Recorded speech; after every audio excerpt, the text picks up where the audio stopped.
Hello and welcome to the Energy Talk podcast, where we learn about energy and help you find your place in the energy transition. My name is Olubunmi Alajide, and today we're speaking with Dr. Aimee Ambrose from Sheffield Hallam University. We're talking about two key points. The first is energy invisibility, and in most parts of the developed world, energy plays a very key role in our lives, but we don't really notice all the infrastructure that brings energy to our homes.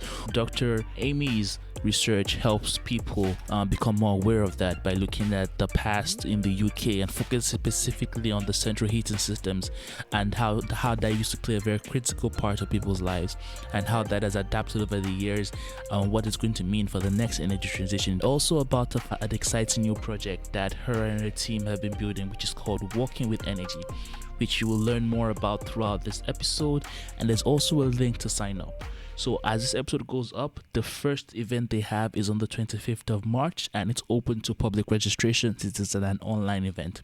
So now we're going to hear Dr. Aimee talk about this fantastic project Walking with Energy and how energy invisibility is affecting a lot of policy changes and is going to affect the energy transition going forward in the UK. I'm Aimee Ambrose. I'm a Professor of Energy Policy at the Centre for Regional Economic and Social Research, which is based within Sheffield Hallam University. It's a policy research centre within the university. And I have another role. I'm also the chair of the Fuel Poverty Research Network, which is an international charity that funds research into fuel poverty and also promotes knowledge exchange between academics and practitioners working to alleviate fuel and energy poverty, whatever you choose to call it, around the world. How did I get into energy research? Well, I had another career prior to being a researcher where I was involved in replanning neighbourhoods that were going through regeneration, and I had a specific role around driving up standards of environmental performance in new housing developments, which was a really hard job to do. It was very difficult to convince private developers that they needed to try harder on that. And I got so frustrated that I decided to go and research the problem rather than try and tackle it in practice. And gradually I started out looking at how people respond to living in low energy houses and the kinds of problems that transition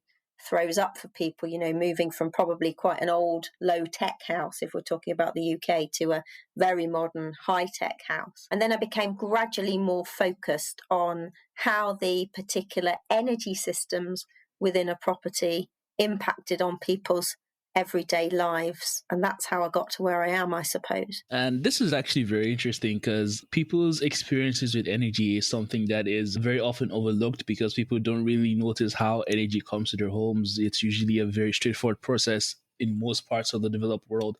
You just turn on your lights, you turn on your heat, and that process really takes care of itself. But what have you learned so far with your research? Because you've done a lot of qualitative research projects at this point. So how was it at the beginning, and what were the surprises you found, and how has that really grown your curiosity in the space? Oh, yeah, good question, and a big question. Yeah, so I think I'm remembering one particular project that was a bit of a turning point for me in terms of realizing the massive impact that energy systems, approaches to generating particularly heat in the home can massively impact on our quality of life and our prosperity, our happiness, our comfort. And I looked at two different apartment blocks that have recently been developed in London. This is going back maybe 7 or 8 years now. And they both had biomass district heating systems. So they were burning wood chips, wood pellets to generate heat for these two buildings. But these two apartment blocks were owned by different housing providers, and the payment systems associated with these heating systems were set up in completely different ways. So with one apartment block, the heat was passed on to the occupants at a flat rate, so they could use as much as they liked. They knew exactly how much they would be paying, and the landlord therefore picked up any overspend. Of course, there was also the possibility that they used less than was anticipated, and the landlord would keep hold of that money. But in the other apartment block, the landlord wanted to avoid any responsibility for tenants' debt, and so they set up prepayment meters in those properties. Now, I don't know whether you know much about prepayment meters, but in the UK, they're a huge problem. People who use prepayment meters to access energy often pay more for their energy than people who pay by monthly direct debit or pay quarterly or however they choose to do it. And the households that have them are nearly always low-income households. So the households that need access to affordable energy the most are denied it by prepayment meters. And there's lots of other problems with them too. So by putting that mechanism in place, that particular organisation was preventing occupants from accessing the benefits of a district heating system, which can often be a much more cost-effective and carbon-effective way of generating heat. And it just made me realise that the small decisions we put in place around energy systems and payment mechanisms can impact on people's lives massively. And then I did a very different project around oral histories of heating and how we remember keeping warm in our childhoods. And I did it with older people who can remember beyond the last major energy transition in the UK, which was the transition from burning solid fuels like mostly coal to having gas central heating, which, as you say, is just flicking a switch and the heat happens. So we focused on older people for that reason. And what that made me realise was just how prior to that last energy transition, the way homes were heated had a massive bearing on how the family functioned and the roles that different family members fulfilled. So in particular, it was a very gendered experience. So women were responsible. A key duty for them in family life was to keep the home fires burning, which is a term that's often bandied around. Maintaining open fires is a full-time job. Somebody has to be in the house all the time to keep those going. And if you don't keep them going, the home's going to be extremely uncomfortable when those who are out working or school or whatever come home. And it's extremely laborious to keep those fires clean and maintained. And that dominated women's lives. And when gas central heating came in, to some extent, this is a rather simplified narrative I'm giving, but it was emancipatory for some women. So we don't tend to think of these days of the way we heat our homes, completely structuring our lives, but at times it has done. There's a term you use frequently in your writings, which is called energy invisibility. And I think that it is really a perfect term because especially in context of the UK, heating has gone from something that was a very active part of people's lives to something that's become invisible. It's something that people don't really think about as much anymore. Now this comes with a different problem where they have that independence from their responsibility, but now it brings up a whole different issue, which I would like to talk about. There is this quote you gave that I just want to just bring up. It's, for all the benefits, the move to gas central heating has made us less prepared for the next big energy transition, which is the shift from carbon. And I think that really summarizes the very key point of this issue. And I just want you to talk about that a bit before we move on to your current project right now.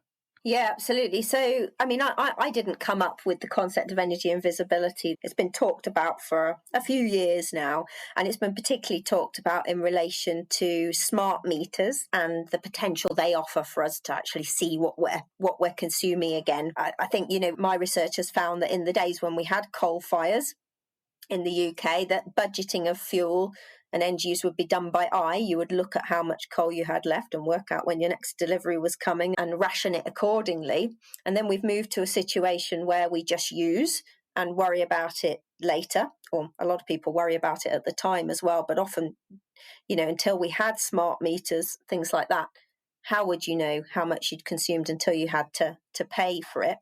Also, the move towards monthly direct debits and things like that, where you pay largely the same amount of money for your energy every month, that really doesn't give you a very good feel for how much you're using. So a lot of people thought that smart meters and those in-home displays would help people to get back in touch. But research has shown a really mixed picture on how effective that is in terms of educating people on how much they're using.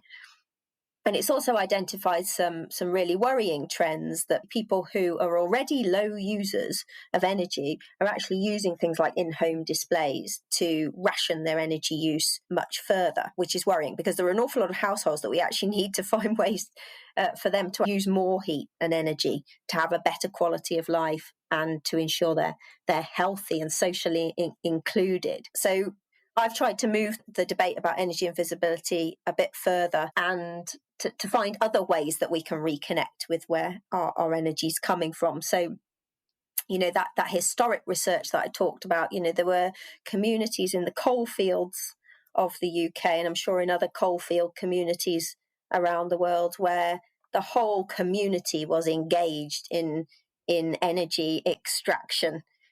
So the male in the household would probably go and dig it out the ground. The communities locally would use that coal. They would get that coal for free as part of their sort of package of employment, and that would come home to the woman. And as I said, the woman would then maintain the home fire. So we were so connected to where our energy was coming from and the fuel. Some communities were actually digging it out the ground themselves. And now, like you say, flicking switches, we're just so disconnected. And so I'm trying in some small way to help people feel a bit more connected, because how can we really engage with this idea of reducing our energy consumption? And that's something that has to be done really safely. As I say, there are some people who already don't use enough to be healthy. How can we do that if we really don't know if what we're using is okay? Are we using too much? Are we not using enough? What are the implications of what we're using? Where is the energy that we're using in our homes right now, that I'm using to run this laptop, the lights and the heating? How's it actually being generated? Do any of us really know? When you ask people that, they never know the answer. They speculate. This ties very beautifully into the current project they're working on, working with energy. And there's a very beautiful premise behind it. And I just want to hear you talk about this. And then later we'll tie into a real world example that I think most people will be able to visualize this. So what is working with energy? What was the motivations behind it? And what does the project really aim to achieve? Yeah, so walking with energy, the inspiration for the project came from a number of different things, sort of a number of different ideas coming together at any one time. So I was thinking about energy invisibility and how the debate's all been around smart meters, and they're not going to be the panacea for that problem. I think that a lot of people thought they would be. I also went to Sweden in March 2017 to visit a colleague and give a talk. And it snowed quite heavily. And I was walking around the town of Linköping, which has, a lot of Scandinavian cities have extensive district heating networks where the heat's generated at a central plant, and then it's pumped around the city via a network of pipes in the form of hot water. So it snowed. And there were tracks in the snow along the roads where the snow melted in very neat grids. And I realised that, of course, that's the district heating pipes beneath the road, and they're warming it up and they're melting the snow. And that gave a very clear visual picture of something that we don't usually see or even realise is there. It's a bit like the London Underground. That's another thing that's, sort of invisible in a different way. People have tried lots of different ways to graphically represent that and show people what's beneath their feet. But nobody ever makes those attempts with energy infrastructure. But on that day, it was really visible. The other thing that happened was that I started worrying a bit more about waste and waste management. And a big influence around that is, as you might remember, David Attenborough did a big campaign around ocean plastics. And everybody became a little bit more aware of what was happening to their plastic waste in particular. And I started looking into the issue locally and found out that actually within Sheffield, where I live, most of our waste is incinerated to generate heat and electricity. And I wondered how many people knew that locally. And I started sort of asking around, and nobody had a clue, where their waste came from, where their waste went when it was collected, or where their energy was coming from. And were absolutely astounded when I told them that it was actually what they were putting in the bin that was being used to heat a lot of the buildings that they used every day, and to export electricity to the grid. So the simple concept for the project is, to reveal those things to people, really. That is quite a fantastic story. And you have an event scheduled for the 25th of March. Is this going to be affected in any way by COVID and the lockdown? And how do you really walk people through those experiences? Because I know in the past you talked about this project where you led people throughout this waste energy plant, and to make people really see how it really impacted the large community that they were in. So now you already know the powerful impact that experiences like this can have. So how are you going to take all those learnings to the new event you have in March?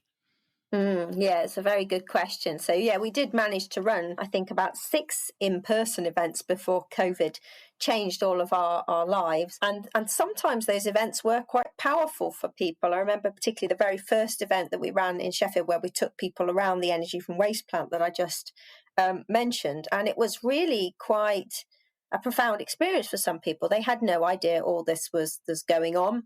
The most powerful aspect was coming face to face with their own consumption, seeing waste pouring into a huge pit. I mean, it's vast, this pit. I don't have the dimensions of it, but it's absolutely vast. It gives you vertigo to look into it. And you see these tiny little bin lorries that when they're out on your street look absolutely huge, looking tiny in the concept of this massive pit and unloading all this waste. And there's hideous things in there, awful things. And that was quite powerful for people. And then you watch them go through a bit of an emotional journey where they just feel, in existential crisis about that.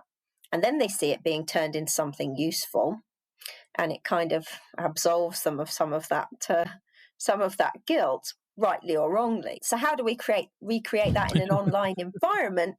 Very, very hard. You're not going to have the multi-sensory experience that you have in that plant. I don't know whether you've ever been round an energy from waste plant or any kind of waste disposal facility, but it stinks. It smells absolutely hideous. It's hot. You feel the heat generation. It's hot, it's smelly, it's noisy.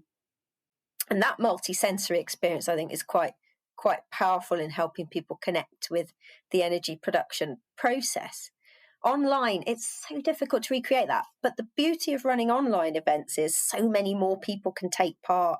We had to take very small groups of people around these facilities, and there were concerns about security and health and safety that were difficult to overcome. But with an online event, what we've tried to do is we've had the people at the Energy Action Project, Marilyn Smith, work with partners in Sweden to make a video about how energy from waste plants in South Sweden operate. And in the video, we show how a family actually contributes waste to that process and uses the heat and electricity that come out the other end. So we try and use this video to connect people to that process and enable them to relate this process of energy production to their everyday lives. So it's imperfect, but we're doing everything we can to make that online experience as immersive as we possibly can. And the feedback so far is pretty good, actually. Yeah, I can expect it. And for all the audience members who are listening to this and they want to learn more, how can they be involved with this project and with the event? Oh, well, sign up for the events. We're going to be running quite a lot of them in the coming months. The project ends in October, so we've got a good 6 or 7 months to run events. Run your own event. We've set up a sort of brief that we can issue to people if they want to run their own event, and they can use the resources that we've got on our website, including the film, the walk through the energy plant that I just talked about. Yeah, so run your own Walking with Energy event. Focus it on any kind of energy production you like. We chose energy from waste because we had a local example, because it's a bit controversial and it linked into lots of debates about waste management that were going on at the time. But you started off talking about nuclear. I think nuclear would be a fantastic focus for a Walking with Energy event, particularly an online one, because actually going in person to a nuclear facility raises far more challenges. Go to our website. There's lots of material on there if you don't want to come to an event. And I think soon we're going to have a section highlighting some of these oral history stories about how heat has shaped our lives that I talked about earlier. So you can engage with some real life stories there as well. Thank you for joining us this week. And as I said, the link to sign up for the Walking with Energy event on the 25th of March will be in the show notes of the episode. So you can sign up and also share with your friends in case you're interested as well. So I really appreciate you being here this week. Don't forget to subscribe to the podcast if you're new. So next week, we're going to be having an interview with the CEO of Sustainable Energy for All.